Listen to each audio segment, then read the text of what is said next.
A ver, atención.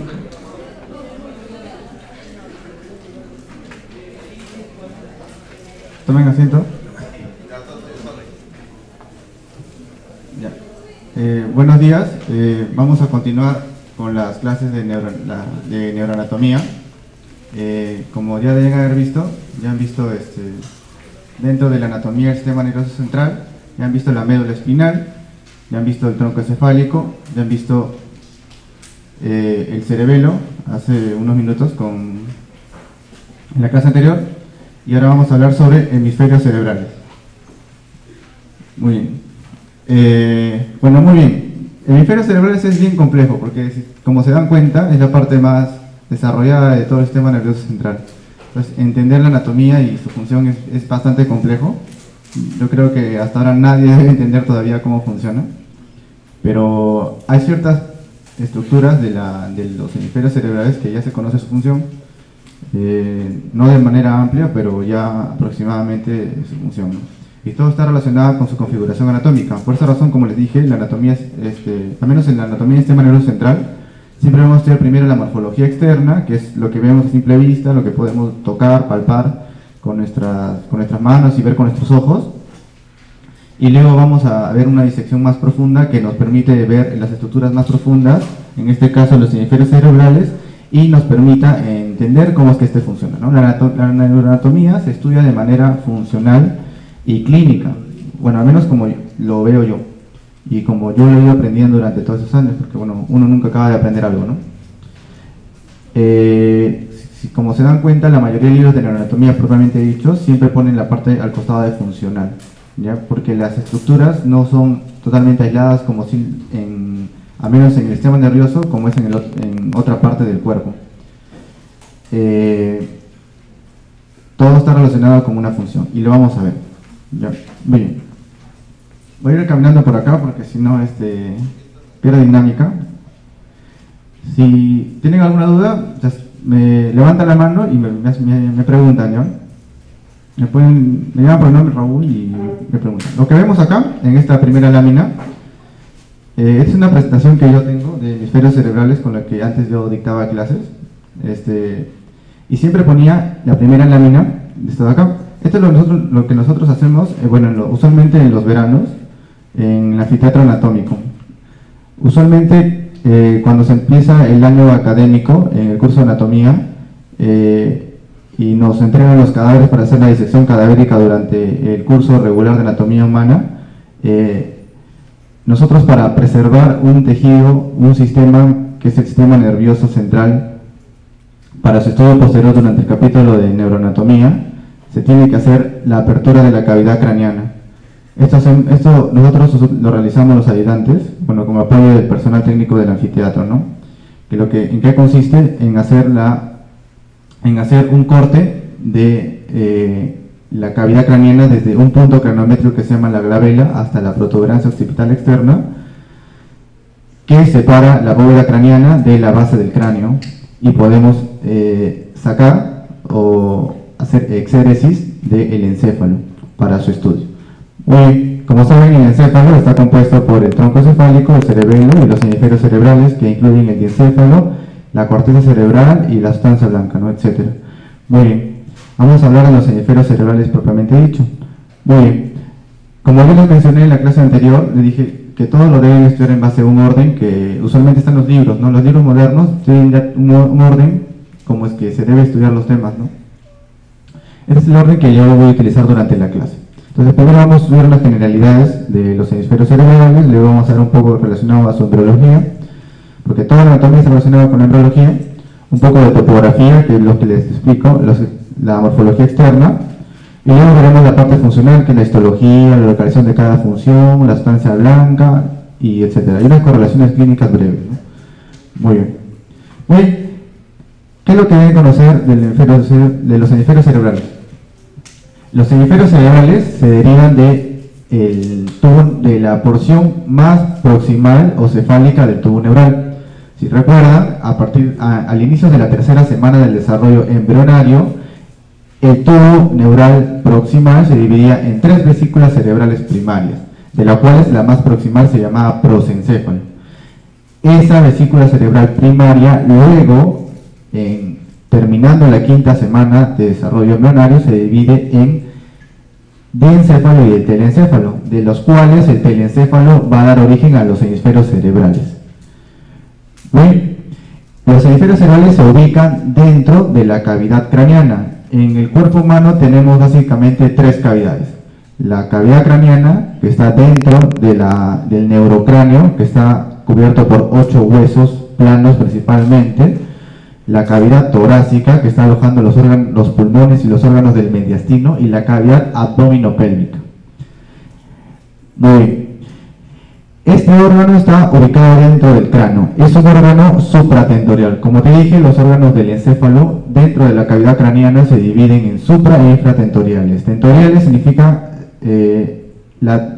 relacionados con el tentorio. El tentorio es un repliegue dural, también conocido como tienda del cerebelo, que me divide todos los órganos debajo de la tienda del cerebelo, llamados infratentoriales, y los de arriba supratentoriales. Muy bien. El cerebro humano tiene de dimensiones, tiene un diámetro anteroposterior de 17 centímetros, un diámetro vertical de 13 centímetros y un diámetro transverso de 14 centímetros principalmente, ¿no? Esos son los hemisferios, bueno, un hemisferio promedio que lo ponen en los libros americanos, ¿no? El peso oscila entre 1 kilo a 1,5 kilos, ¿ya? Que antropológicamente dicen en los libros que el cerebro masculino pesa más que el cerebro femenino, ¿no? Usualmente una variación de 100 gramos. Y eso está relacionado con la cantidad de agua que hay dentro del hemisferio cerebral. Los hemisferios cerebrales están principalmente compuestos de tejido lipídico, que viene a ser formado por la mielina, pero también contiene agua, ¿no? Y esa diferencia es la diferencia de peso que está basada entre sexo masculino y sexo femenino. Muy bien. Los hemisferios cerebrales son dos, ¿no? Tenemos un hemisferio, este es un corte coronal, tenemos un hemisferio cerebral del lado derecho y un hemisferio cerebral del lado izquierdo. Cada hemisferio cerebral tiene una forma semejante a un huevo, ¿no? Eso quiere decir, a una mitad de un huevo, ¿no? Eso quiere decir que los hemisferios cerebrales, si lo vemos en esta vista de un corte coronal, vemos que tiene 3 caras, una cara medial o una cara plana, una cara inferior plana y una cara externa que es convexa, como si fuera la cara externa de un balón. Bien, estas 3 caras están unidas por 3 bordes, un borde superior, un borde inferior y un borde lateral, semejando a la mitad de un huevo. Ahora, si lo estudiamos así, lo que acá tenemos es un hemisferio cerebral del lado derecho. Vamos a ver que tiene 3 polos, están orientados en base a 3 polos, a un polo frontal, a un polo occipital y a un polo temporal, que siempre apunta hacia abajo. El polo frontal apunta a la región anterior, y el polo occipital a la región posterior y el polo temporal hacia la región inferior. Ambos hemisferios cerebrales están separados por una estructura imaginaria que se llama la cisura interhemisférica. ¿Ya? Muy bien. Esa es parte de la embriogénesis del encéfalo. Cuando ya se formó el telencéfalo, es una especie de retículo liso. Es como si fuera una pelota, ¿no?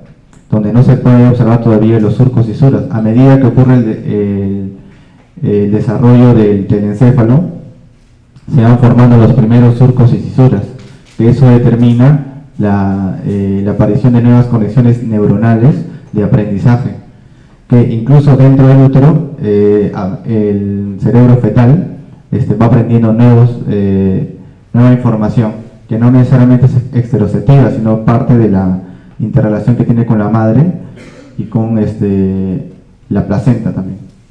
Muy bien. Entonces vamos a ver un poco la topografía cerebral. Entonces, hay algunos términos que deben conocer, como les dije. Unos términos, los cuales son lóbulos. ¿Qué son lóbulos? Lóbulos son las divisiones primarias de los hemisferios cerebrales. Como ustedes saben, los hemisferios cerebrales son 2, uno izquierdo y uno derecho, separados por la cisura interhemisférica, y cada hemisferio cerebral está dividido en lóbulos. Ahora, ¿quiénes son las estructuras que dividen en lóbulos? son las famosas cisuras. Entonces, las cisuras son depresiones profundas que van a delimitar los lóbulos. Clásicamente, se describe que los hemisferios cerebrales tienen 4 lóbulos, ¿no? 4 lóbulos. Tenemos un lóbulo frontal, uno parietal, un lóbulo temporal y un lóbulo occipital a cada lado, ¿no? Le voy a poner más adelante que en realidad hay 6 lóbulos, ¿no? Está el famoso lóbulo de la ínsula y el otro es el lóbulo límbico de Broca, ¿no? Que ya lo vamos a ver más adelante. Muy bien, lo que debes saber es que estos 4 lóbulos están limitados por estas llamadas cisuras, ¿ya? Cisuras. Acá lo que podemos observar entre eso que es el lóbulo frontal, que como les dije en la clase anterior, es lo que tenemos más desarrollado en el cerebro humano, porque ahí están las funciones ejecutivas, está el pensamiento, está el juicio, la abstracción, etcétera. Ahí se encuentra en el lóbulo frontal. Por eso el ser vivo que tiene mayor desarrollo del lóbulo frontal es el ser humano. Muy bien, entonces lo que tenemos acá es la cisura de Rolando, así se llamaba anteriormente, ¿no? Actualmente se le conoce como el surco central. Esa cisura de Rolando separa el lóbulo frontal y el lóbulo parietal. Entonces, como ven, cumple la definición, separa 2 lóbulos. ¿Qué otra cisura tenemos acá? La cisura de Silvio. La cisura de Silvio, o también conocida como surco lateral, me está separando el lóbulo temporal, que acá está en amarillo, del lóbulo frontal y el lóbulo parietal. Muy bien. Acá hay otra cisura pequeña que se llama la cisura parietoccipital, que separa, como su nombre lo dice, el lóbulo parietal que está acá en azul y el lóbulo occipital. Y acá existe una pequeña escotadura o una depresión llamada escotadura preoccipital, que al hacer una línea imaginaria rectilínea me separa el lóbulo temporal, occipital y parietal. ¿Qué habrá sido? Muy bien. No sé qué. ¿Es su celular de alguien? No. Cada lóbulo está dividido en circunvoluciones. ¿Y quién lo divide al lóbulo en circunvoluciones? Los famosos surcos. En realidad, en la nomenclatura anatómica actual, toda depresión dentro del hemisferio cerebral se llama surco. Pero por didáctica, bueno, al menos yo, y en los libros antiguos y los latinoamericanos, decidimos ponerle el nombre de cisura a los grandes surcos que separan los lóbulos, y a los surcos, propiamente dicho con nombre de surco, son los que me dividen en circunvoluciones cada lóbulo.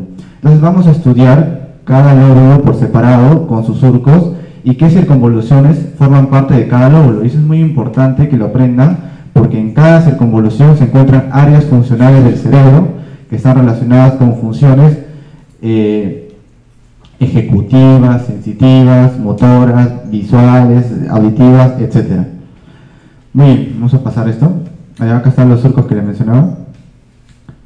Muy bien, el otro lóbulo que está escondido, que es el quinto lóbulo, es el lóbulo de la ínsula. Ínsula, en latín, significa isla, significa que está aislado. ¿Por qué? Porque nosotros, como vemos acá, la cisura de Silvio, que me está separando el lóbulo temporal del lóbulo frontal, no se puede ver a simple vista la ínsula. Entonces, si nosotros hacemos una apertura de esta región que se llama el opérculo, no es de acá, ¿no? Es de afuera, creo, ¿no?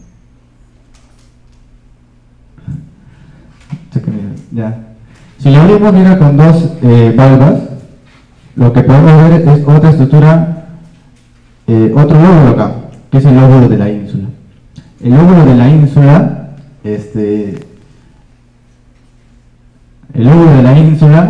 está escondido, digamos, entre el lóbulo frontal y el lóbulo temporal. Estas son sus partes, ¿no? Tiene una estructura que continúa a la cisura de Rolando, que se llama el surco central de la ínsula, ¿ya? Que vendría a ser la cisura de Rolando de la ínsula, ¿no? Que me separa en una ínsula anterior y una ínsula posterior. Esta ínsula anterior está delimitada a semejanza de un huevo por un surco que se llama surco circular de la ínsula. Entonces tenemos en el medio un surco central, un surco circular, y entre la ínsula anterior y la ínsula posterior tenemos circunvoluciones. Ahora, ¿para qué sirve la ínsula? Lo vamos a ver más adelante, ¿ya? Muy bien, es lo que deben saber. Muy bien. También se le conoce como la ínsula de Rey, ¿ya? Ese es su epónimo. Muy bien. Esto es lo que vamos a ver uno por uno. Entonces, creo que no estaba animado, pero traten de ver solo la parte del lóbulo frontal, ¿ya? Muy bien. Entonces acá tenemos, esto es lo que estamos viendo, como les dije, los hemisferios cerebrales se estudian por sus caras. Entonces tenemos cara externa, cara interna y cara inferior, ¿no? La cara externa, que era lo más convexo, o digamos que lo más elevado, lo estamos viendo acá. Vamos a estudiar primero el lóbulo frontal. Muy bien, ¿te acuerdas cómo se llamaba esta fisura de acá? Fisura de Rolando, ¿no? O surco central también se llama. Muy bien. A esta fisura, en el lóbulo frontal, se encuentra una fisura paralela, perdón, un surco paralelo, que si esto se llama fisura de Rolando, este surco se llama, como está antes, se llama prerolándico, o también se llama precentral, ¿ya? Muy bien, y como te dije que los surcos determinan circunvoluciones, y acá te das cuenta que este surco precentral o prerolándico me está delimitando la circunvolución frontal ascendente. Muy bien. ¿Alguien sabe más o menos para qué sirve esto? Creo que lo han visto en la primera clase, ¿no? Muy bien. La circunvolución frontal ascendente, acá se encuentra el área motora primaria. Acá, si nosotros hacemos una disección microscópica, y en la quinta capa de la corteza cerebral encontramos la célula gigantopiramidal de Betz, ¿no? Que es la primera neurona de la vía motora voluntaria, ¿no? Eso lo vamos a ver más adelante. Bien, de este surco precentral, que es paralelo a la fisura de Rolando, emergen dos surcos paralelos y perpendiculares a este, que son el surco frontal superior y el surco frontal inferior. Otra vez, del surco precentral, que es paralelo al surco central, emergen dos surcos perpendiculares y paralelos entre sí, que son el surco frontal superior y el surco frontal inferior. ¿Ya? Muy bien. Estos dos surcos me delimitan tres circunvoluciones: frontal superior, frontal media y frontal inferior. ¿Ya? Muy bien. La circunvolución frontal superior es muy importante porque acá se encuentra el área prefrontal, que es un conglomerado de 4 áreas funcionales del cerebro que están relacionadas con lo que tenemos más desarrollado, que es el juicio, el pensamiento, la abstracción, las funciones ejecutivas, etcétera, que vamos a ver más adelante. Bien, en la circunvolución frontal media encontramos un área funcional relacionada con la vía visual, que es el campo ocular frontal, que nos permite tener el movimiento conjugado de los ojos. ¿Qué significa eso? Que la mirada de un ojo sigue la mirada del otro, ¿no? Muy bien, y eso nos permite tener un campo visual congruente uno con otro, ¿no? Muy bien, la circunvolución frontal inferior está dividida en 3 porciones, o en latín llamada pars, ¿ya? Porción en latín es pars. Tenemos 3 porciones, de las cuales la más rostral es la porción orbitaria, la intermedia es la porción triangular y la que está más cercana a la cisura de Silvio es la porción opercular. Entre la porción triangular y opercular se encuentra un área funcional muy importante en el hemisferio cerebral, en el lóbulo frontal del lado izquierdo, que se llama el área motora del lenguaje, o también conocida como el área de Broca. ¿Ya? Esa área es muy importante para la articulación, fluencia y producción del lenguaje. Si yo tuviera lesionado a esta área, ya sea por alguna lesión vascular o traumática, yo no podría producir palabras, pero sí podría obedecer órdenes, o sea, sí podría comprender el lenguaje. Si alguien me dice que levante el brazo derecho, entonces yo lo hago, pero si le digo a una persona que tenga una lesión de esta área, que me diga su nombre, no va a poder decirlo. Y no es porque tenga una lesión en toda la vía productora del lenguaje, que vendría a ser la lengua, el laringe, los nervios, etc. No, sino tiene una lesión cortical que no le permite juntar todas esas estructuras para producir el lenguaje. ¿Ya? Más adelante lo vamos a ver. Eso se conoce como afasia de Broca.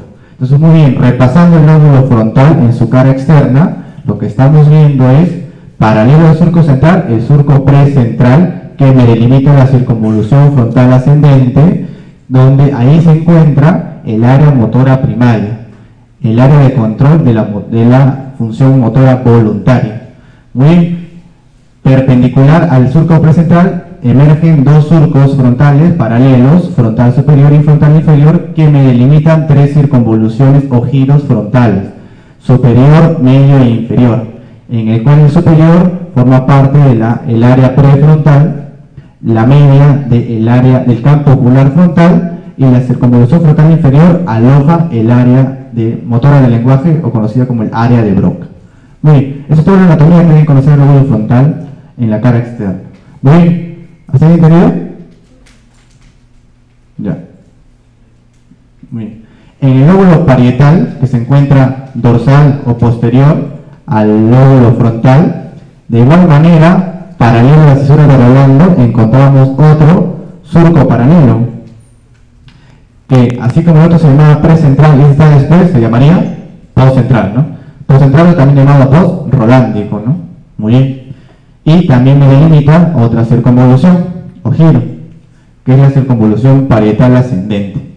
La circunvolución parietal ascendente aloja otra área funcional cerebral, que es el área sensitiva primaria.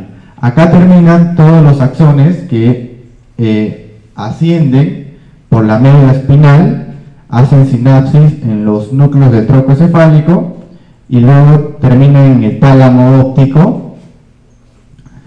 Y la última neurona se encuentra alojada en esta región de la corteza cerebral, en la circunvolución parietal ascendente. O sea, el tacto fino, el tacto grosero o grueso, la temperatura y el dolor, se encuentran la información de todos esos receptores que tenemos en la piel y en los tendones y en los usos musculares, llegan acá a la circunvolución parietal ascendente y se hacen conscientes. Esta área se llama área somatoestésica primaria o área sensitiva primaria. ¿Ya? Muy bien.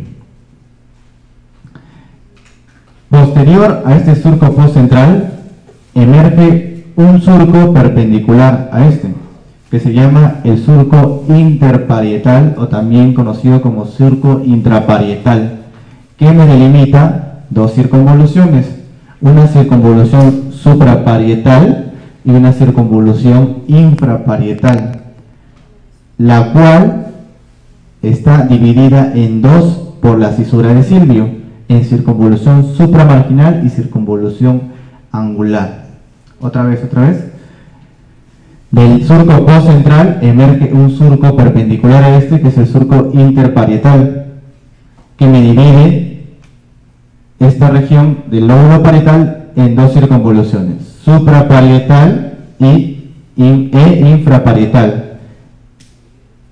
Y esta circunvolución infraparietal es dividida en dos por la cisura de Silvio, en circunvolución supramarginal y circunvolución angular.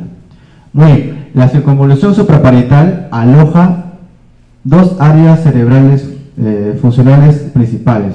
Una es el área sensitiva secundaria, que es el área de asociación, es el área que conecta el área sensitiva primaria con otras regiones del cerebro para que, por ejemplo, con las emociones, con los sentidos, etc. Es un área de asociación.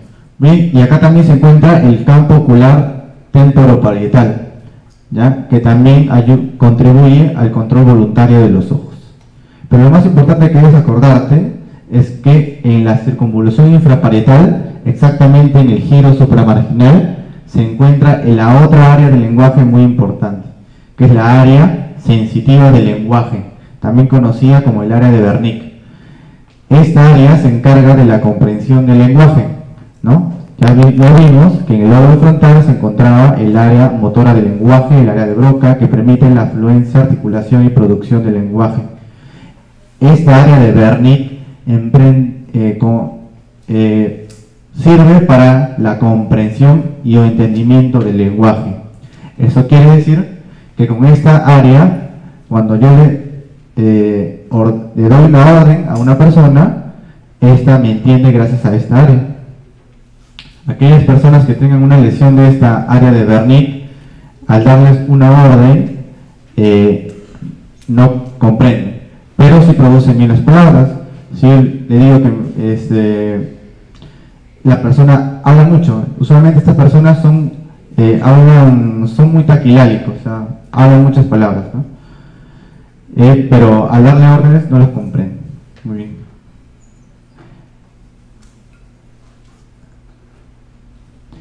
El lóbulo temporal, que está debajo o inferior a la cisura de Silvio, está dividida por dos giros o circunvoluciones paralelas, que son el surco temporal superior y el surco temporal inferior. Estos dos surcos me delimitan tres circunvoluciones temporales: circunvolución temporal superior, media e inferior. Y lo que acá tienes que acordarte es que la circunvolución o giro temporal superior aloja la área auditiva primaria, si no te acuerdas. Ahí es la vía donde termina la información recogida por los nervios cocleares del órgano de Corti y que ascienden por el lemnisco lateral, suben por el colículo inferior, luego van al cuerpo geniculado lateral y terminan acá. Y es donde los sonidos se hacen conscientes. Cuando se lesiona esta región de acá, se produce un trastorno que se llama la amusia, que les había explicado antes, que es que las personas no pueden reconocer las melodías o sonidos musicales, ¿no? Que no puedan asociar que algo aprendido cuando han sido pequeños se haga consciente, ¿no? Como lo dije, identificar las melodías, ¿no? Como cuando cantan Happy Birthday, ¿te acuerdas que esa canción era para cumpleaños, ¿no? A veces nadie sabe para Happy Birthday significa feliz cumpleaños, ¿no? Bueno, no sé. Puedo dar un ejemplo, ¿no? Muy bien. Acá en el lóbulo occipital en realidad tiene una conformación morfológica externa muy variada. Al menos en la parte externa, lo único que al menos yo he encontrado constante en la mayoría de libros es este surco de acá, y lo que yo he visto en los piezas anatómicos, ¿no? Que es el surco occipital lateral, que de algo, para delimitar alguna área funcional, en realidad no sirve. Algunos describen, por ejemplo, en el libro de Rubier, ponen 3 surcos occipitales paralelos, etc. Pero bueno, al menos eso yo no lo he visto en la pieza anatómica. Cuando hagamos la práctica, vamos a poder identificar cada una de ellas. ¿Ya? Muy bien. Vamos a ver la cara interna del hemisferio cerebral del lado derecho. El anterior era del lado izquierdo, no sé si se dan cuenta. Para eso, para práctica, les vamos a enseñar cómo distinguirlo. El hemisferio cerebral se asemeja bastante, bueno, en mi opinión, a un guante de box, en el cual el temporal es como un dedo pulgar, y el lóbulo frontal y parietal es como si fueran el dorso de la mano, algo así como esto, ¿no? ¿Ven? Así, ¿no? Bien. De tal manera que esta sería mi mano derecha, ¿no? Entonces, si es mi mano derecha, como todo en esta vida te contradice, entonces este es el lado izquierdo, el lado contrario. Bueno, así yo cuando estaba estudiando, sabía qué lado era izquierdo o derecho, ¿no? Esa era mi mnemotecnia. Muy bien. Vamos a ver la cara interna. En la cara interna lo que llama la atención, y que acá está graficado en amarillo, es una estructura formada por sustancia blanca, que es una fibra comisural que conecta el hemisferio izquierdo con el hemisferio derecho, pero hace que la información que está al lado izquierdo se transporte al lado derecho y se puede analizar, que se conoce como el cuerpo calloso.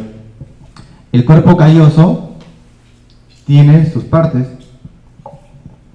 En los libros de anatomía antiguos lo describen como si fuera un colibrí. Eso quiere decir que tiene partes semejantes a un colibrí.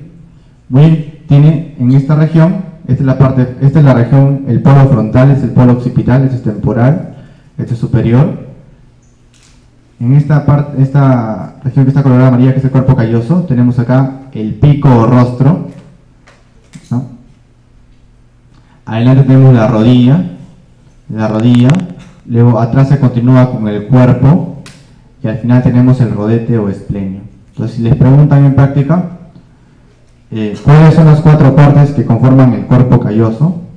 Son el pico o rostro, la rodilla, el cuerpo y el rodete o esplenio. Esas son las 4 partes. Muy bien.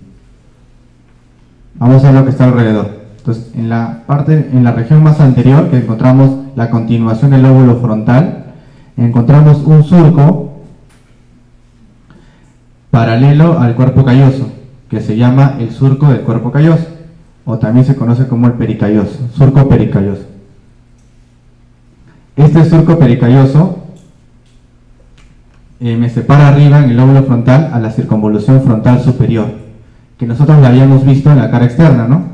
Ahí donde se encontraba el área prefrontal, de igual manera, acá se cuenta, ¿no? En algunos libros prefieren decirle circunvolución frontal medial, pero como se dan cuenta, no hay ningún surco ni cisura, al menos en el ángulo superior del hemisferio cerebral, que separe estos dos. Pero bueno, yo prefiero decirle que es la misma circunvolución frontal superior, pero en su vista interna. Bien, y como te dije, acá se encuentran de igual manera las áreas funcionales del córtex prefrontal, ¿no? Que está relacionada con las funciones ejecutivas. Bien, si continuamos atrás, vamos a encontrarnos con esta estructura cuadrilátera, cuyo nombre es el mismo, que es el lobulillo cuadrilátero o lobulillo paracentral, que incluye la continuación de la corteza frontal ascendente y la corteza parietal ascendente. Eso quiere decir que acá se encuentra la cisura de Rolando, acá en el medio. Muy bien, entonces este lobulillo paracentral o cuadrilátero está continuando el área motora primaria, pero en la cara interna, y el área sensitiva primaria en la cara interna. Es muy importante dividir esto de las áreas en su cara externa y su cara interna, porque en la cara externa, si recuerdan en su primera clase, está representada mediante el homúnculo de Penfield, principalmente el rostro y el miembro superior, ¿no? Y en la cara interna está representada la región lumbar, los genitales y los miembros inferiores, ¿ya? Y eso está relacionado con su función. Como les habrán dicho en la primera clase, cuando se lesiona la cara externa, ya sea en el área motora o en el área sensitiva, se lesiona justamente las funciones de esas regiones topográficas, ¿no? Si yo me lesiono la área motora primaria en la cara externa, lo que voy a tener es una parálisis del miembro superior del lado contrario y una parálisis facial central del lado contrario también, ¿no? Acá, como están representados los miembros inferiores y los genitales, lo que vamos a tener es parálisis del miembro inferior del lado contrario. Muy bien, esta región se llama el lobulillo paracentral y comprende, como te dije, tanto la parte motora primaria como la región sensitiva primaria, juntas en un solo lobulillo. Bien. Posterior al lobulillo paracentral encontramos la precuña, que funcionalmente no es muy relevante. Lo que sigue acá es que después de la precuña se encuentra la cuña, que está separada por esta circunvolución grande que se llama, por esta cisura que se llama la cisura parieto-occipital, o también conocida como perpendicular interna, que me separa el lóbulo parietal del lóbulo occipital. Acá en la cuña se encuentran las áreas visuales primarias y secundarias, ¿ya? Que si se acuerdan de la clase de nervios craneales, es la vía donde termina la vía visual, ¿no? Muy bien. Inferior a la cuña se encuentra la principal cisura del lóbulo occipital, que es la cisura calcarina. La cisura calcarina está delimitando el área visual primaria. Acá se encuentra el área visual primaria. Ahí llega los haces del tracto genículo calcarino o las radiaciones ópticas. Es ahí donde se hace consciente los estímulos visuales que percibimos a través de la retina. Gracias a la cisura calcarina nosotros podemos observar los estímulos visuales y que estos se hagan conscientes. Ahí termina la vía visual. Muy bien. Y nada más lo que tiene que saber de la cara interna. Es bastante sencillo. Bien, vamos a ver la cara inferior. Como te dije, es como la mitad de un huevo, o sea, tiene 3 caras, y esta es la tercera cara. En la carilla inferior, vamos a estudiar de anterior a posterior. Lo que estamos viendo acá es la cara inferior de los lóbulos frontales, de acá de los lóbulos occipitotemporales. Acá en el medio estamos viendo una estructura que se llama la hendidura cerebral, por la cual está pasando, están continuando el tronco encefálico. Acá lo que estamos viendo es un corte transversal del mesencéfalo. Muy bien. Las estructuras que vamos a distinguir acá en el lóbulo frontal son esta estructura amarilla, que corresponde al primer nervio craneal, el olfatorio, encontramos el bulbo olfatorio y la cintilla olfatoria, ¿no? Que son las estructuras que se encargan de transportar la vía olfatoria, ¿no? Muy bien. Y acá inferior a esta encontramos el quiasma óptico, donde decusaban las fibras de la retina nasal, ¿no? Que se corresponden con los campos visuales temporales, ¿no? Muy bien. Entonces, acá en la región inferior del lóbulo frontal encontramos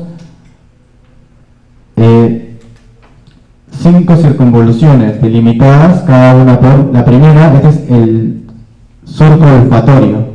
Le llaman surco olfatorio porque cuando nosotros, bueno, estamos vivos, acá descansa la cintilla y bulbo olfatorio y me delimita la circunvolución recta con la cisura interhemisférica.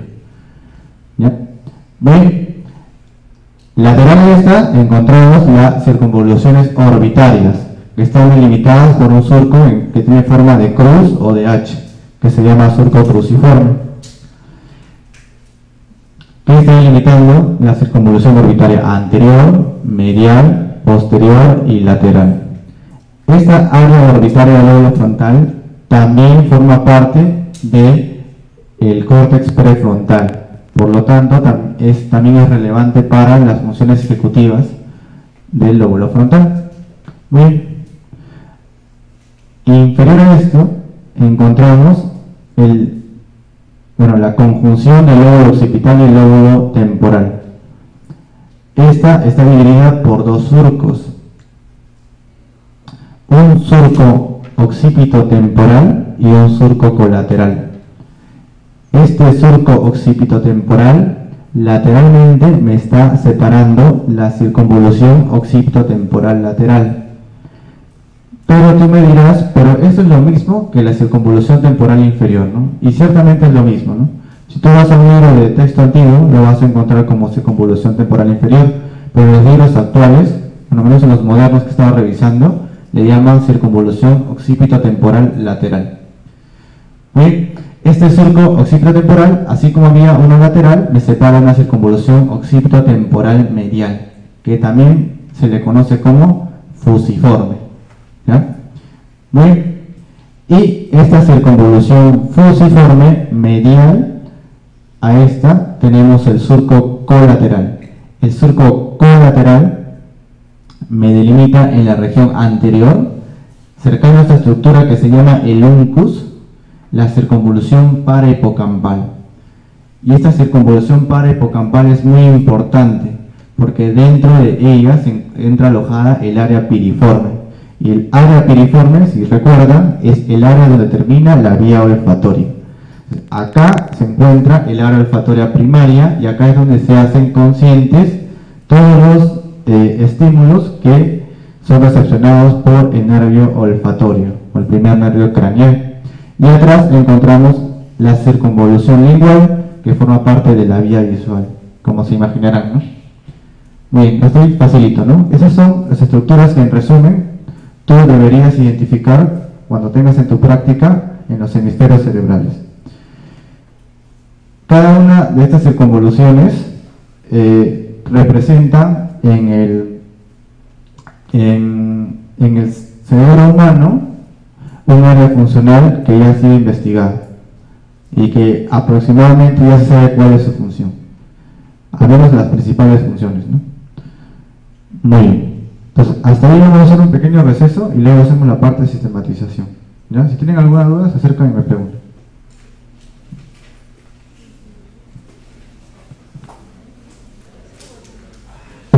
Ya, vamos a continuar la clase. Entonces, vamos a ver la parte de morfología interna de los hemisferios cerebrales. Y como todo el sistema nervioso central está dividido en sustancia gris y sustancia blanca, ¿no? Eso es lo que se va a repetir siempre, ¿no? Entonces, así como vimos en el tronco cefálico, que había en la sustancia gris, había núcleos de los nervios craneales, centros de relevo sensitivos, la formación reticular, y en la sustancia blanca encontrábamos las vías largas, sensitivas, motoras, las vías cerebelosas, los haces de asociación, etc. De igual manera encontramos en los hemisferios cerebrales anatómicamente, estas están dispuestas de manera muy diferente a la médula espinal del tronco cefálico, ¿no? Si recuerdan, la sustancia blanca del tronco cefálico se distribuía de manera periférica y la sustancia gris se distribuye de manera central, ¿no? Acá, como se van a dar cuenta, de igual manera en el cerebelo, la sustancia gris se distribuye de manera periférica, pero con componentes centrales, y la sustancia blanca se distribuye de manera central. Es una gran diferencia, ¿no? Muy bien. ¿Quiénes forman la sustancia gris en los hemisferios cerebrales? La corteza cerebral, la famosa corteza cerebral, que está constituida por 6 capas de tejido nervioso, y los núcleos grises centrales. Bueno, al menos es así como lo colocan en los libros, ¿no? Que es el conjunto de estructuras de sustancia gris que no son la corteza cerebral, así, a secas. Entonces, ¿quién lo conforma? Lo conforma las estructuras del cuerpo estriado, o lo que nosotros conocíamos tal vez en preuniversitario como los núcleos basales, ¿no? Que son el núcleo caudado, el núcleo lenticular formado por el putamen y globo pálido, el complejo nuclear amigdaliano, o también conocido como la amígdala cerebral, el antemuro o claustro. Y los podemos ver aquí, ¿sí? Acá está el caudado, acá se encuentra el núcleo lenticular, putamen, globo pálido, el antemuro, la amígdala acá no se logra observar, y básicamente son los núcleos grises, ¿no? Muy bien. Acá, como pueden ver, se ve un núcleo gris que le pertenece al diencéfalo, que es el tálamo óptico, que lo van a ver en otra clase, ¿ya? Muy bien. Y entre todas estas estructuras de la sustancia gris se encuentra la sustancia blanca. La sustancia blanca, principalmente formada por haces de proyección, de asociación y comisurales, que lo vamos a ver más adelante, que son haces que conectan los hemisferios cerebrales uno con otro, un área de un hemisferio cerebral con otra área del mismo hemisferio cerebral, y un hemisferio cerebral con alguna otra estructura del mismo sistema nervioso central, que lo vamos a ver más adelante. Esto de acá es un esquema de los núcleos basales, ¿no? Cuando yo llevé en preuniversitario, bueno, mi clase de anatomía, en los cursos de biología, me hablaban sobre los famosos núcleos basales cerebrales, ¿no? Los núcleos, eso lo van a ver en otra clase, pero más o menos para que tengan el esquema, luego se lo van a explicar más adelante, con mayor profundidad. Los núcleos basales están conformados por 2 estructuras, el cuerpo estriado y el cuerpo amigdalino. El cuerpo amigdalino, también conocido como arquiestriado, vendría a ser la región más antigua del cuerpo estriado, que está formada por una estructura que es la amígdala cerebral, donde está recepcionando información del sistema límbico y el sistema de la vía olfatoria. Muy bien. Lo importante de acá es el cuerpo estriado. El cuerpo estriado está formado por el estriado nuevo y el estriado antiguo. Es el paleoestriado y el neoestriado. El paleoestriado es el pálido. Y el neoestriado es el estriado propiamente dicho. El neoestriado está formado por el caudado y el putamen. Y el paleoestriado está formado por el pálido. Nosotros, bueno, a mí cuando me enseñaron los núcleos basales del cerebro, eran el caudado, el lenticular y el cuerpo amigdaliano y el antemuro, que no pinta acá, ¿ya? Pero al menos para usted, para su formación académica, tienen que manejarlo así. El cuerpo estriado está formado por el neoestriado y el paleoestriado, ¿no? El paleoestriado es el pálido y el neoestriado es el caudado más el putamen, ¿ya? Muy bien, esto es muy importante, lo van a ver en su clase de núcleos basales, porque está muy relacionado con la vía motora involuntaria, o sea, con la vía extrapiramidal. Cuando se lesiona alguna de esas estructuras, aparecen movimientos anormales. Por ejemplo, ¿no? Cuando se lesiona el caudado, está clásicamente descrito que se produce la famosa corea, ¿no? La corea, que es un movimiento involuntario amplio y que semeja a un baile, ¿no? Corea en creo que en alemán significa baile, ¿no? La más conocida creo que es la corea de Huntington, ¿no? Que es una enfermedad autosómica dominante que pertenece a ese grupo de enfermedades degenerativas, ¿no? Donde aparecen estos movimientos anormales. Ya, muy bien. Eso para que conozcan los núcleos grises centrales. En realidad esta clase es principalmente basada en la corteza cerebral.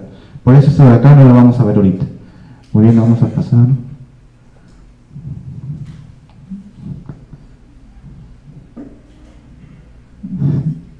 Ya, acá vamos a hablar de la corteza cerebral. Entonces, la corteza cerebral está subdividida en alocorteza y isocorteza.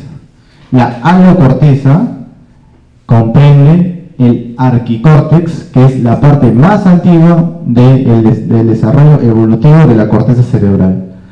El ser humano no es el único ser que tiene corteza cerebral. También lo contienen los mamíferos inferiores, los reptiles, en general todos los cordados que tengan encéfalo tienen corteza cerebral. Pero la diferencia de la corteza cerebral de los seres humanos y los seres vivos está básicamente dada por esto de acá, el neocórtex, o también conocido como neopalio, donde ahí tenemos estructuras microscópicas, celulares, que nos permiten formar el pensamiento, el juicio y la abstracción, que son las funciones ejecutivas más superiores que tenemos los seres humanos. Entonces no se olviden, la subdivisión funcional de la corteza cerebral es alocórtex e isocórtex. El alocórtex comprende el arquicórtex, es lo más antiguo, está relacionado con la vía olfatoria, con los instintos, etc. El palocórtex, que es, digamos, lo intermedio, que está en la vía sensitiva, la vía motora, el control de mirada conjugada, etc.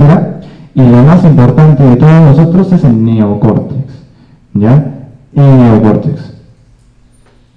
Muy bien.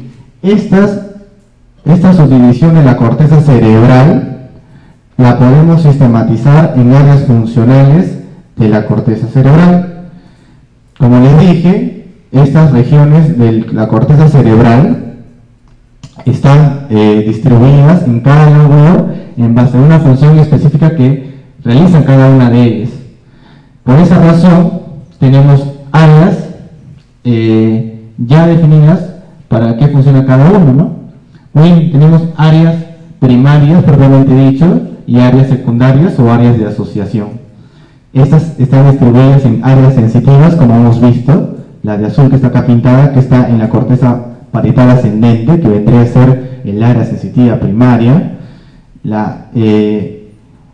También en la corteza supraparietal, que me preguntaba un compañero de ustedes, donde acá se encuentra el área sensitiva secundaria, el área motora, donde encontramos la área motora primaria, que está en rojo, la área motora secundaria y la área motora suplementaria o premotora. Y también tenemos áreas de asociación, que son áreas que encontramos distribuidas entre ambos hemisferios y permiten asociar información sensitiva y motora con otras. Y entre ellas tenemos el área prefrontal, que es lo que está en verde, que nos permite elaborar pensamiento, juicio y abstracción, que son las funciones ejecutivas, ¿no? Muy bien. Todo esto está basado en las capas de la corteza. La corteza cerebral clásicamente tiene 6 capas, ¿no? Primero a la sexta, ¿no? La capa molecular. Esto de acá arriba, lo que observan es las meninges, esta es la dura madre, esta es la aracnoides, y acá está la pía madre. Por la pía madre están escurriendo vasos sanguíneos que se encargan de nutrir a los hemisferios cerebrales, es una clase que vamos a hacer mañana, ¿no? Estas capas del isocórtex, que vendría a ser el neocórtex, son 6 básicamente, pero eso no quiere decir que en toda la superficie de la corteza cerebral encontramos 6 capas, en algunas hay solo 3, ¿no? Eso depende para qué han sido especializadas. Por ejemplo, la corteza cerebral primaria solo tiene 3 capas y principalmente está formada por la capa piramidal interna, porque ahí básicamente encontramos las neuronas piramidales que van a formar el haz piramidal, ¿no? Muy bien, eso por dar un ejemplo. Entonces, ¿cuáles son las capas corticales del isocórtex? Que siempre preguntan en los exámenes de histología o de neuroanatomía. La primera es la molecular, donde hay células del mismo nombre que son células de asociación entre las principales células, que son las que están más adelante.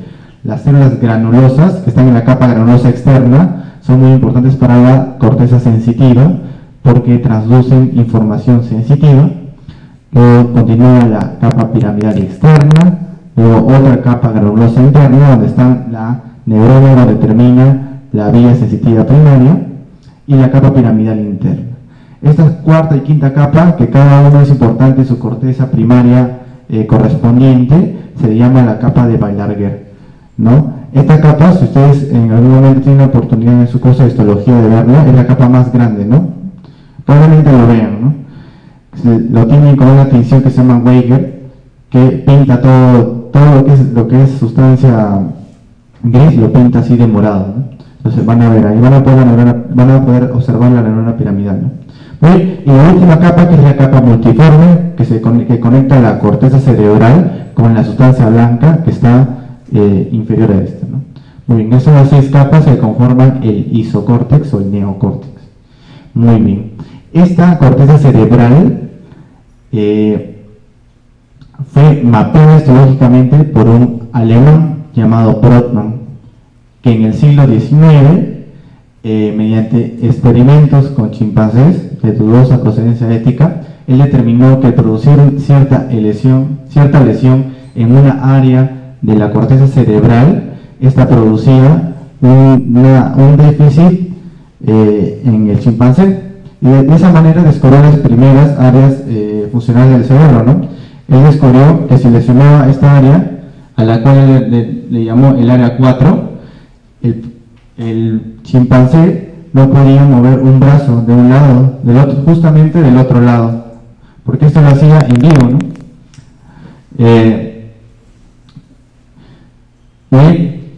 Entonces, de esa manera, él describió 52 áreas funcionales en un libro así bastante grueso de Brodmann, que se llama Sistematización topográfica de las áreas funcionales del cerebro, algo así, ¿no? Pero no. Él describió 52 áreas funcionales, pero lo describió en el chimpancé, ¿no? Al describir estas 52 áreas funcionales, actualmente en el ser humano se conoce que solo hay 48 áreas. Ahora, ¿por qué hay menos áreas en el humano que en el chimpancé? Debido a que algunas áreas se han suprimido porque son funciones instintivas que nosotros ya no manejamos, y a menor área significa que ha habido mayor complejidad de desarrollo evolutivo.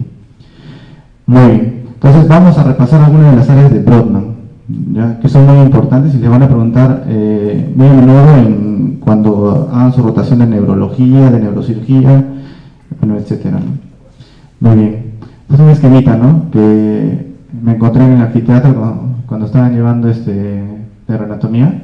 Si hay alguien que escribe en inglés, ¿no? Curiosamente. Muy bien, vamos a repasar, este es el esquemita mío, ¿no? En la cara externa, lo que vamos a ver primero, vamos a ver en el lóbulo frontal, la primera área, la área 4. Están en orden, ¿ya? Están en un orden básicamente topográfico, ¿ya? La primera área, que es el área 4, o el área 4 de Brodmann, que se conoce como el área motora primaria, anatómicamente, como ustedes ven, se ubica en la corteza frontal ascendente.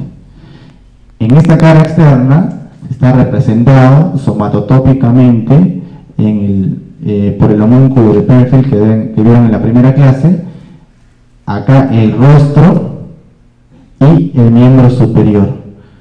Muy bien, ¿eso qué significa? Que acá se encuentran grupos neuronales que se encargan de inervar a grupos musculares que se encuentran en el rostro y el miembro superior. Por esa razón, que cuando se lesiona esta área, el paciente presenta una parálisis facio-braquial del lado contrario, ¿ya? Acá se encuentra el área motora primaria, área 4 de Brodmann. Muy bien, ¿qué otra área tenemos? El área motora suplementaria o el área premotora, conocida como el área 6 de Brodmann. Esta área conecta el área motora primaria, que es el área 4, con los núcleos basales del cerebro. De tal manera que los patrones de movimiento dados por los núcleos basales, o sea, por la vía extrapiramidal, por todos los receptores que mandan información a los hemisferios cerebrales y permiten hacer un adecuado movimiento, se junta en el área premotora y dan información a la área motora primaria. Muy bien. Esto es lo que le preguntaba a su compañero. El área 8 de Brodmann, también conocida como el campo ocular frontal. El campo ocular frontal, como les expliqué en la clase de nervios craneales, se encarga del movimiento de la mirada conjugada, el control de la mirada conjugada. Cuando se describe, cuando se lesiona esta área, el paciente tiene que desviar la mirada hacia el lado donde está la lesión. Muy bien. ¿Qué otras áreas tenemos? Tenemos el área 44 y 45 de Brodmann, la famosa área de Broca. Existen dos áreas del lenguaje importantes, que son la área de producción del lenguaje, o la área motora del lenguaje, que es el área de Broca, y la otra que les expliqué, que es la área de Wernicke. El área de Broca, al estar en el lóbulo frontal y cercano a la representación del rostro, de los músculos de la laringe, etc., se encarga de la producción del lenguaje. Por esa razón, cuando se lesiona el área de Broca, el paciente no produce palabras y al no poder producir esas palabras, inventa nuevas palabras. Eso se llama neologismos. ¿Ya? Pues, él quiere decir algo, pero no sabe cómo decirlo, ¿no? Clásicamente lo describen como si el paciente tuviera en la punta de la lengua lo que quiere decir, pero no lo llega a decir, ¿no? Y eso no significa que no lo sepa, ¿no? Sino que tiene una lesión encefálica que no le permite producir las palabras. Y ninguna región de la vía de producción del lenguaje, la de la vía mecánica, que vendría a ser la laringe, la lengua, etcétera, está lesionada. Entonces no te olvides, el área 44 y 45 de Brodmann, que se encuentra en ¿dónde? En la pars opercular y triangular del lóbulo frontal. Muy bien. Y acá encontramos el famoso córtex prefrontal, que es del área 9 al área 12 de Brodmann. El córtex prefrontal, vamos a ver más adelante, como les dije, es la región que distingue a los seres humanos de otro mamífero no desarrollado. ¿Por qué? Porque esto de acá nos ha permitido desarrollarnos como sociedad. Acá se encuentra, aparte de todas las funciones ejecutivas, se encuentran funciones que nosotros hemos ido desarrollando durante toda nuestra evolución, como la moral, la ética, la desinhibición social, etcétera, ¿no? O sea, acá eso todo se encuentra en el córtex prefrontal. Una clásica lesión del córtex prefrontal ocurre en los adictos. Entonces, las personas que tienen alguna adicción o dependencia a alguna sustancia presentan una lesión extensiva del córtex prefrontal, y no solo por alguna sustancia química. Está escrito que las personas que tienen alguna adicción a algún juego de azar, alguna actividad, por ejemplo la actividad sexual, tienen alguna lesión acá, debido a que se pierde este círculo de recompensa y lesión del córtex prefrontal, ¿no? Ya, más adelante eso lo hablarán en algún momento en su clase de psiquiatría, ¿no? Muy bien. Entonces ya estamos viendo en la cara externa. ¿Qué área de Brodmann vemos en el lóbulo frontal? Área 4, área motora primaria. Área 6, área motora suplementaria. Área 8, el campo ocular frontal. Área 44 y 45, el área motora del lenguaje, conocida como área de Broca. Y el córtex prefrontal, 9 y 12, ¿no? Acá la más importante es el córtex prefrontal, si me preguntan a mí, ¿no? Con esto de acá pensamos. Con esto de acá hacemos naves espaciales que van al espacio. Con esto de acá se ha desarrollado el ser humano y formado las sociedades, ¿no? Acá está la inteligencia, ¿no? Etcétera. Muy bien. Vamos a ver el lóbulo parietal. La siguiente área, en este orden, así como te lo digo, es la área 3, 1, 2 de Brodmann. Sí, podría haberlo dicho 1, 2, 3, ¿no? Pero en el cerebro se distribuye de esta manera: primero la 3, luego la 1 y luego la 2. Esas tres áreas conforman el área somatosensitiva primaria.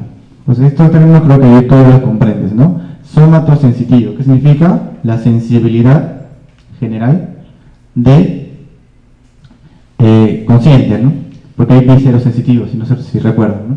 Entonces, Como les dije, de igual manera que en el área motora primaria, acá en esta región está representada de manera somatotópica mediante el homúnculo de Penfield, ¿no? Entonces, eso quiere decir que acá también está representada el rostro y el miembro superior, de tal manera que si selecciono esta área me produce una pérdida de la sensibilidad del lado contrario, de este caso del rostro y del miembro superior, ¿no? Eso se llama anestesia facio-braquial contralateral, al lado contrario. Muy bien, área 312 de Brodmann, que es el área primaria. En la región más inferior de esta área encontramos la famosa área 43, que es el área gustativa primaria, o el área gustativa. Ahí es donde los sabores que tienen información sensitiva especial, transmitidas por el nervio séptimo, noveno y décimo, que hacen sinapsis en el núcleo del tracto solitario y ascienden hasta llegar al área gustativa primaria, ¿no? Esa es la vía gustativa, si se recuerdan. Acá los sabores se hacen conscientes. La lesión del área gustativa, ¿cómo se llama?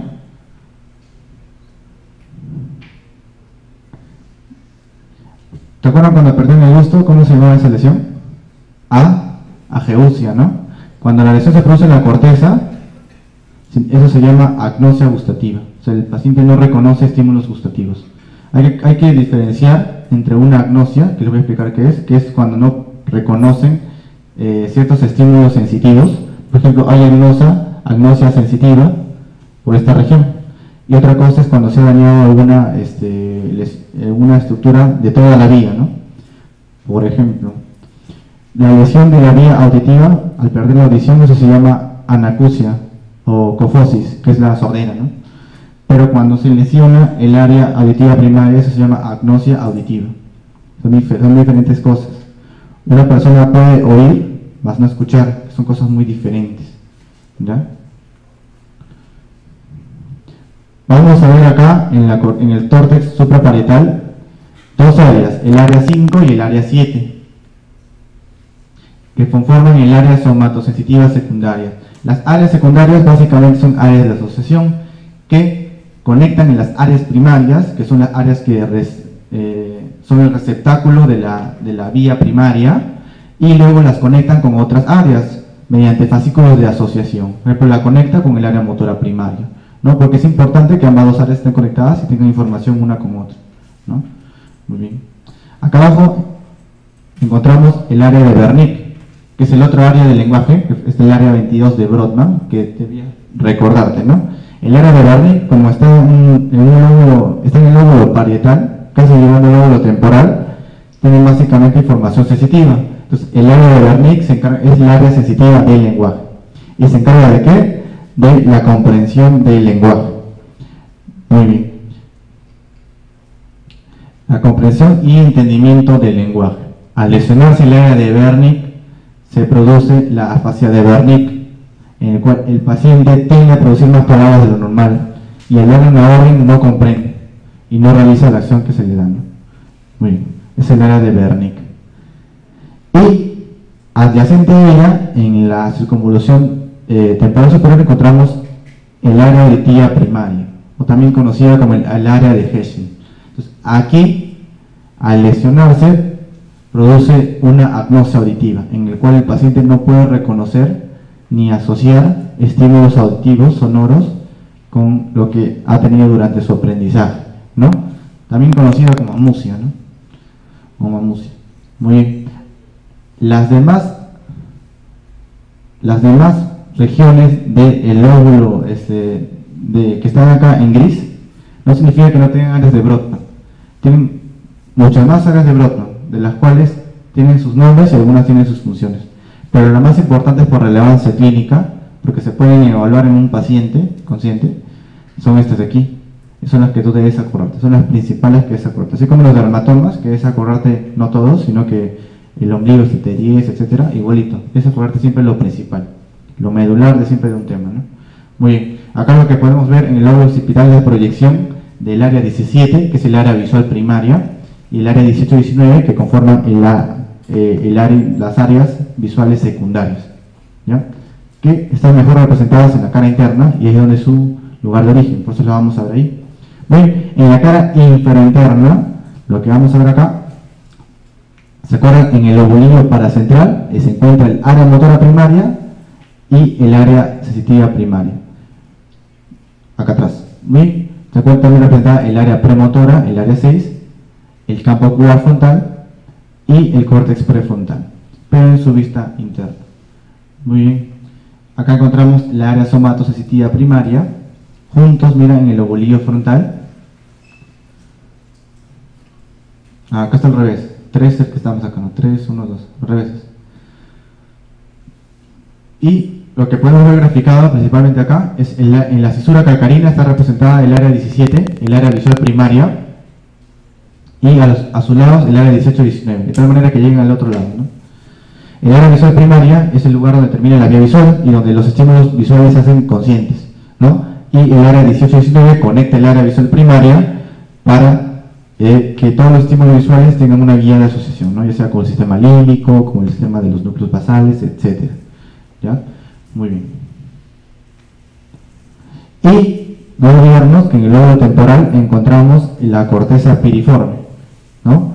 Cuya área que está conformada por varias estructuras, que una de las más importantes es el uncus, que es donde se encuentra el área olfatoria primaria, que es el área 34. Es ahí donde, donde termina la vía olfatoria y donde los estímulos olfatorios se hacen conscientes, ¿no? Acá, por ejemplo, hay que diferenciar lo que es la anosmia, que es la pérdida de la olfacción debido a una lesión en la vía olfatoria, que puede ser en los nervios, en la cintilla, etcétera, de la agnosia olfatoria. La agnosia olfatoria es no poder reconocer estímulos olfatorios, reconocer. Otra cosa es no poder olfatearlos, ¿no? Que está junto a la corteza entorrinal. Juntas forman la corteza piriforme, ¿no? Que es el lugar de término de la vía olfatoria. Muy bien, entonces vamos a ver un poco del córtex prefrontal, que es algo que no se explica mucho, pero que cuando ustedes lleven su curso de psiquiatría o de salud mental, les van a explicar mucho. El córtex prefrontal, como les dije, es la región más desarrollada del encéfalo humano. Es ahí que está conformada del área 9 hasta el área 12 y también el área 14 de Brodmann, y está distribuida en 3 cortezas, en una corteza orbitofrontal, o sea, esa región que está en la cara inferior del lóbulo frontal, una ventromedial y una dorsolateral. Estas 3 cortezas se encargan de esas funciones que les dije, ¿no?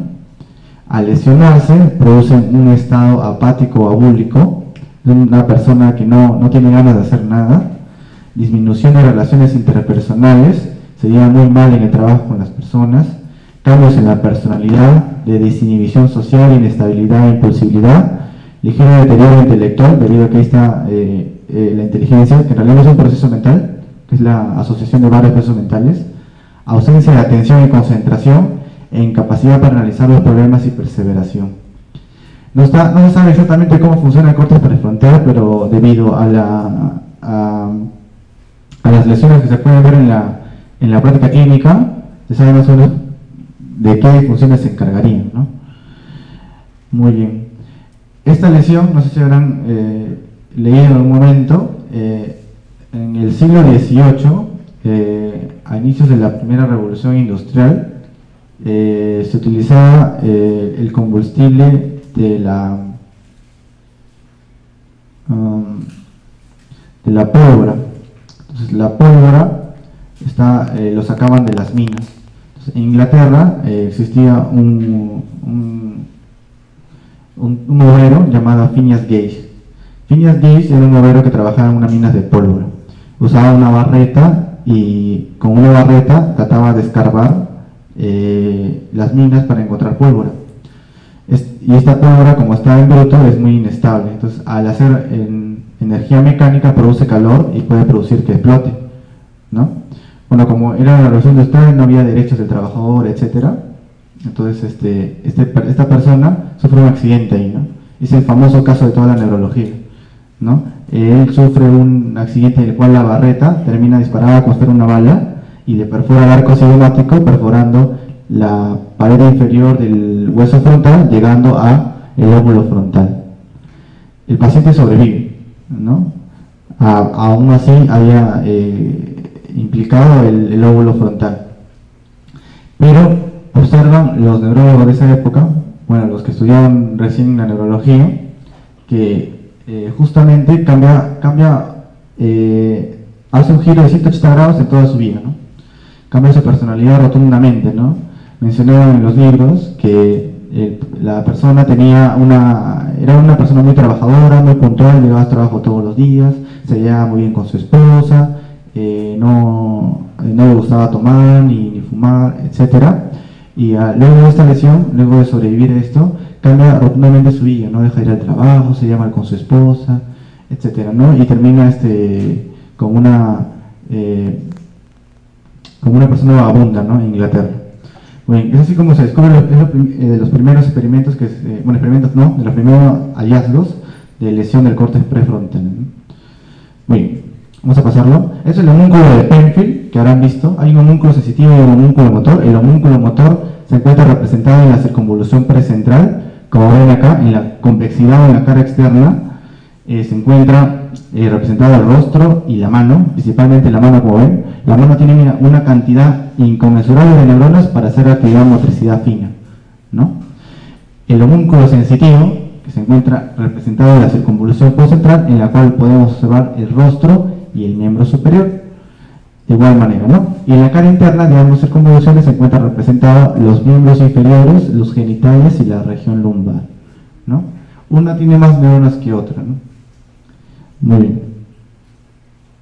Muy bien. ¿Y para qué todo es esto? Eso es para que cuando tú vayas a tu curso de medicina interna y lleves neurología, te van a explicar los famosos síndromes lobares, en lo cual al lesionar algún lóbulo y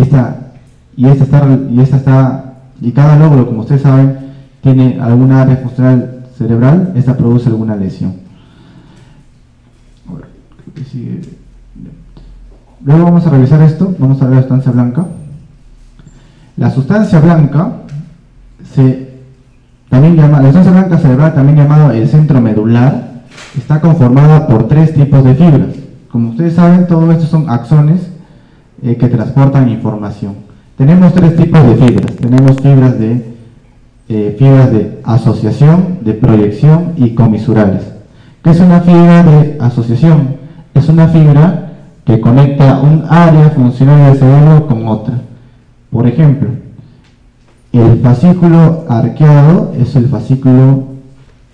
un área de asociación que conecta el área motora del lenguaje y el área sensitiva del lenguaje, de tal manera que el área de Wernicke y el área de Broca se mandan información una a la otra.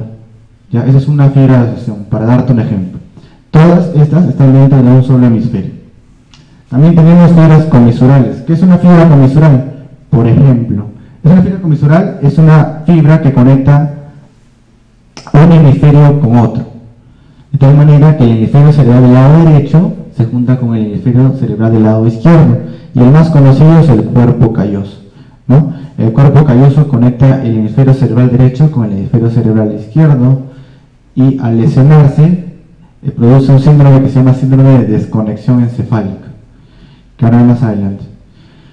La otra es la fibra de proyección. La fibra de proyección son aquellas fibras, sustancia blanca, que conectan los hemisferios cerebrales con otra estructura que no sea hemisferio cerebral. Puede ser diencéfalo, tronco encefálico o médula espinal o cerebelo. Esas son fibras de proyección. La fibra más conocida que vieron probablemente el primer día es la cápsula interna, ¿no? La cápsula interna es un conglomerado de axones que juntan toda la información motora y la van a llevar en forma de haz piramidal hacia la médula espinal y hacia los músculos, ¿no? Es una fibra de proyección. Entonces les preguntan, la sustancia blanca está distribuida en 3 tipos de fibras: fibras de asociación, proyección y comisurales, ¿ya? La fibra de asociación, como les dije, son las 5 principales. La que les he explicado, el fascículo nunciforme, que está acá en azul, que se encarga de conectar la área motora del lenguaje y el área sensitiva del lenguaje, área de Broca y área de Wernicke respectivamente. También hay otros fascículos, ¿no? El fascículo longitudinal superior, que se encarga de conectar el lóbulo frontal con el lóbulo parietal, el longitudinal inferior, etc., ¿no? Bien. Las fibras comisuales, como te dije, unen los hemisferios entre sí, y la más conocida es el cuerpo calloso, y que se encargan de conectar información del lado izquierdo con información del lado derecho. Aún así, el hemisferio izquierdo y el derecho parecen un espejo del otro, ambos no contienen las mismas funciones, debido a que el hemisferio cerebral izquierdo se ha especializado para hacer funciones específicas, ¿no? Ahí encontramos las partes del cálculo, de la abstracción, etc., ¿no? En cambio, el hemisferio cerebral derecho está relacionado con la parte artística, gráfica y visual, ¿no? Y ambas están interrelacionadas por el cuerpo calloso. Muy bien. La fibra de proyección, como les dije, conecta una región del hemisferio con otra región del sistema nervioso central, ya sea médula espinal, cerebelo, tronco encefálico, etc. La más conocida es esta de acá, ¿no? Que es la cápsula interna, que les habrá dicho en la primera clase que tiene una forma de una especie de V, ¿no? Que tiene un brazo anterior, una rodilla y un brazo posterior. En el brazo posterior encontramos las fibras de la vía piramidal, que están en rojo. En el brazo anterior encontramos fibras relacionadas con el tálamo y con la conciencia, ¿no? Etcétera. Muy bien.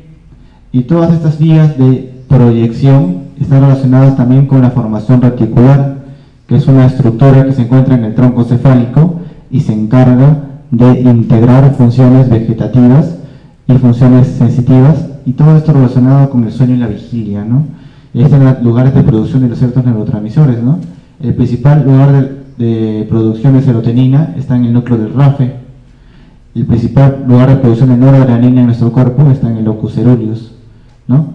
Y el principal lugar de producción de acetilcolina está en el núcleo basal de Meynert, que llega también hasta el tronco cefálico, etc.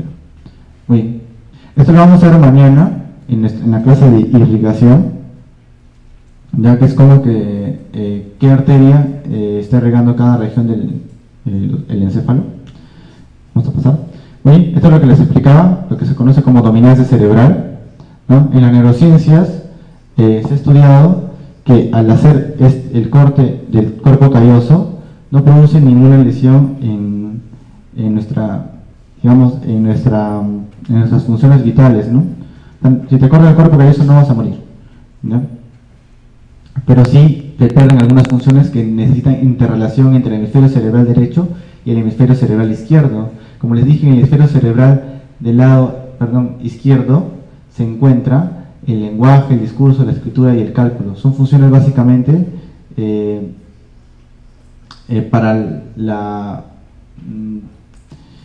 son funciones básicamente ejecutivas, ¿no? Y en el lado derecho encontramos funciones relacionadamente al ámbito artístico, ¿no? La percepción tridimensional, el canto, las habilidades musicales, etc., ¿no? Muy bien. Al lesionar esta fibra comisural, que es el cuerpo calloso, la corteza motora del lado izquierdo, la corteza motora del lado derecho y las demás, y la corteza sensitiva del lado derecho y la del lado izquierdo no pueden dar información una entre otra.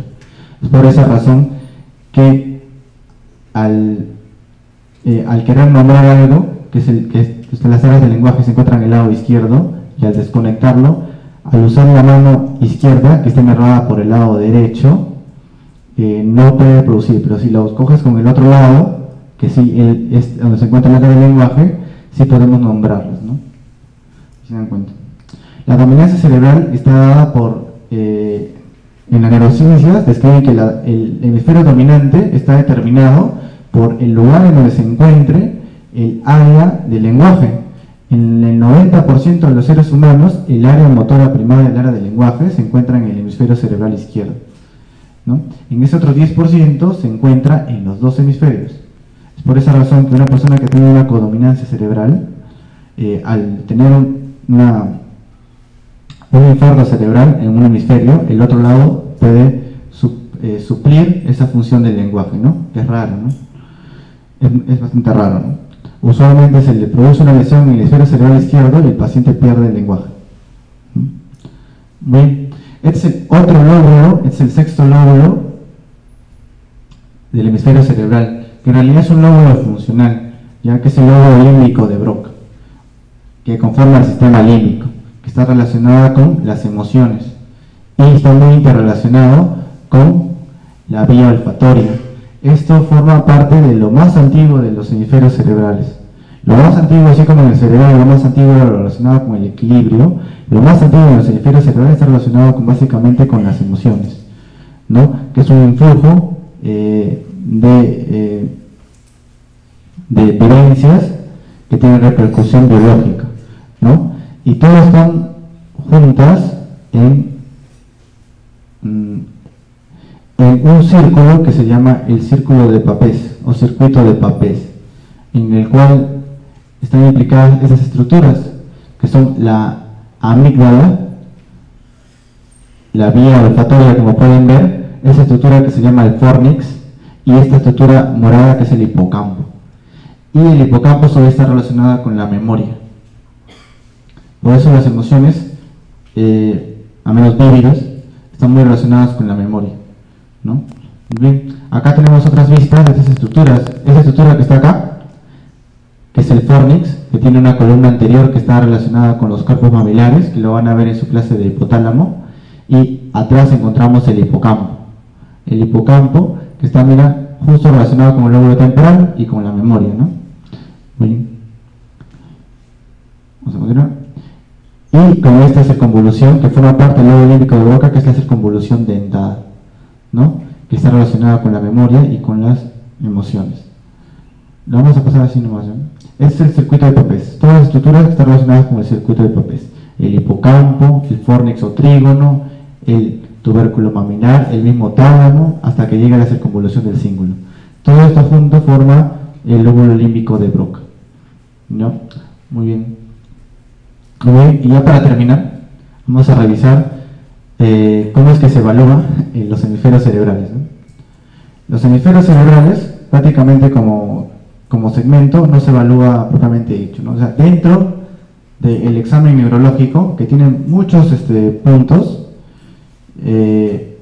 la primera parte es la conciencia, que se evalúa mediante una escala que se llama la escala de coma de Glasgow. Evalúa también funciones cerebrales, pero no funciones cerebrales superiores, ya que la conciencia también se encuentra en mamíferos inferiores. Las funciones mentales superiores son aquellas funciones que tenemos nosotros dentro de nuestro desarrollo evolutivo, que nos distingue de los demás seres vivos, ¿no? Entre ellas tenemos la memoria. Entonces la memoria se puede evaluar en un paciente en la práctica clínica, ¿no? Hay tres tipos de memoria, ¿no? Se encuentra la memoria inmediata o la memoria sensorial, la memoria a largo plazo y la memoria a corto plazo. Lo que usualmente evaluamos es la memoria inmediata y la memoria de corto plazo. Y es facilito, ¿no? Se utiliza un test que se llama test Mini-Mental de Foster, en el cual le pides al paciente que, para evaluar la memoria inmediata, que repita tres palabras que tú le vas a decir. Usualmente utilizan tres palabras que no están relacionadas una con otra. Por ejemplo, llave, auto, moneda. Entonces, le pides al paciente, luego de repetirlo, que él la repita. Si tiene bien la memoria inmediata, te las va a repetir. Si no, no. La memoria de corto plazo es que luego de continuar otros test de evaluación, le pides que repita las palabras que le mencionaste. Yo le mencioné tres palabras anteriormente, me las puedo repetir y te dirá, no sé, llave, monedas, en otro. La intención es que el paciente repita las tres palabras, no importa el orden, y que repita. Y no usar palabras que estén relacionadas una con otra, debido a que eso puede ser, si por ejemplo utilizamos, no sé, mesa, silla, no sé, escritorio, o sea, las tres cosas se relacionan, ¿no? Entonces se pueden acordar una con otra. Muy bien. La otra es la atención. La atención es la capacidad que nosotros tenemos de enfocarnos en una idea o en un cierto objeto, digamos, ¿no? Entonces, eso se evalúa durante el conversatorio con el paciente, durante la entrevista, a darle órdenes, ver si te hace caso o no, ¿no? Bien, el otro es el lenguaje y el habla. El lenguaje es bien complejo de evaluar, ¿no? El lenguaje, al menos en la química neurológica, se evalúa mediante 4 aspectos: la fluencia, la comprensión, la nominación y la repetición. Esos son los 4 puntos que se evalúan en el lenguaje. La fluencia es que el paciente produzca cierto número de palabras por minuto. Esa es la definición. Pero con tal de saber que el paciente habla y produce palabras de manera articulada, está bien la fluencia. La comprensión se evalúa mediante pidiéndole al paciente que, al darle una orden, diciendo, tócate la oreja izquierda con el brazo derecho, y se lo hace bien, entonces tiene la comprensión adecuada, ¿no? La nominación es pedirle al paciente, mostrándole un objeto y decirle cómo es que se llama esto. Entonces, él dentro de su cerebro lo que va a hacer es buscar en su memoria cómo es que se llamaba este objeto y poder nombrarlo mediante la interrelación entre el área de comprensión del lenguaje y la área de producción del lenguaje. Y la otra es la repetición. Se le da una frase simple, usualmente una oración bimembre, con sujeto y predicado, y que la repita, ¿no? Muy bien. De esa manera podemos diagnosticar alteraciones del lenguaje, que son conocidas como afasias. Las otras funciones mentales superiores que tenemos es la praxia. La praxia se define como la capacidad que tiene una persona de realizar ciertos procesos, usualmente motores, de manera ordenada y sistemática, y que usualmente hemos aprendido. Por ejemplo, la praxia del vestir, ¿no? Nosotros podemos abotonarnos y desabotonar la camisa sin estar viendo, por ejemplo, algún tutorial o algo así, porque eso lo hemos aprendido, y hacerlo de manera continua. Esa es la praxia. Otra praxia conocida, por ejemplo, es amarrarse a las agujetas, ¿no? Que nos enseñaron cuando éramos pequeños y que nunca nos olvidamos, ¿no? Otra praxia es la praxia de la construcción, por ejemplo, relacionada con la lógica, ¿no? Le pides al paciente, le dices, ¿no? Un ejemplo. Todos los perros son caninos. Entonces, dices, todos los perros son caninos. Ese es el primer enunciado. El segundo enunciado, todos los caninos tienen dientes. Entonces, por consiguiente, por un silogismo, entonces todos los perros tienen dientes, ¿no? Etcétera. Muy bien, eso es parte de la praxia, ¿no? Hay varias formas de evaluar la praxia, ¿no? Hay praxia idiomotora, donde le pides al paciente que imagine algo y que lo dibuje, a ver si lo puede dibujar, ¿no? Algo fácil de dibujar, ¿no? Una persona parada en un parque, ¿no? Algo así, ¿no? Bien fácil, ¿no? Para ver si lo puede dibujar o no, ¿ya? Para ver si puede construir ideas y las puede producir. Muy bien. La otra es la gnosia, de lo que estábamos hablando, es la capacidad del individuo de reconocer estímulos sensitivos, ¿no? Y poder nombrarlos. Por ejemplo, le pones los colores, tú ya sabes que el paciente ve los colores, ¿no? No tiene ninguna lesión de la visión de colores. Entonces, le pides que reconozca uno por uno, ¿no? Para eso hay un test, esos test, no sé si han puesto azul, pero está pintado de rojo, etcétera, y que pueda distinguir uno de otro, y a una cierta velocidad, ¿no? Es una gnosia. Hay una gnosia olfatoria, ¿no? Hay gnosia auditiva, etcétera, ¿no? Muy bien. Y esto es lo último que se evalúa y que usualmente no lo hace el neurólogo, lo hace el psiquiatra, que es las funciones intelectuales superiores, que están relacionadas con el córtex prefrontal, y para eso se hace test psicométricos, ¿no? Que ya son muy elaborados, ¿no? Bien, para el lenguaje, estas son las estructuras anatómicas relacionadas con el lenguaje: el área de Wernicke, el fascículo de conducción y el área motora del lenguaje. Muy bien, estas son las famosas afasias que están relacionadas con la pérdida o deterioro del lenguaje por un daño cerebral. La famosa afasia de Broca, que es la fase en la cual se ha producido la lesión del área de Broca, pierde la fluencia pero preserva la comprensión, mas no puede nominar y tampoco repetir. De igual manera el Wernicke preserva la fluencia pero pierde la comprensión, nominación y repetición. Ahora, hay lesiones de otras regiones del encéfalo relacionadas con el lenguaje que producirían estos ciertos patrones de afasia, ¿no? Hay 6 tipos de afasias básicamente, ¿no? Muy bien. Esta es la escala de coma de Glasgow, que van a usar bastante cuando lleven en su curso de neurología y cuando lleven el capítulo de emergencias, que es para evaluar la conciencia del paciente, que es la escala de coma de Glasgow, que tiene 3 parámetros, que son la apertura ocular, la respuesta verbal y la respuesta motora, que no es importante que la repasen ahorita, pero que es que conozcan que tanto la respuesta verbal y motora y como la apertura de los ojos está relacionada con el aparato de la conciencia. ¿no? Muy bien, este es el test Mini-Mental de Goldstein, en el cual es el test estándar que utilizamos en la clínica neurológica para poder evaluar las funciones mentales superiores, más no las intelectuales, en las cuales evaluamos la orientación, la memoria inmediata, la atención, el cálculo y el lenguaje. Con este test que tiene 30 puntos, que no es, acá no está el test, son los que está desglosado, lo pueden buscar en internet y que deberían aprenderlo de memoria, bueno, cuando lleguen a ese capítulo, para que con eso rápidamente evalúen un paciente. Y este es un test de tamizaje para las demencias. Las demencias son un conjunto de patologías en la cual se ha deteriorado alguna función mental superior.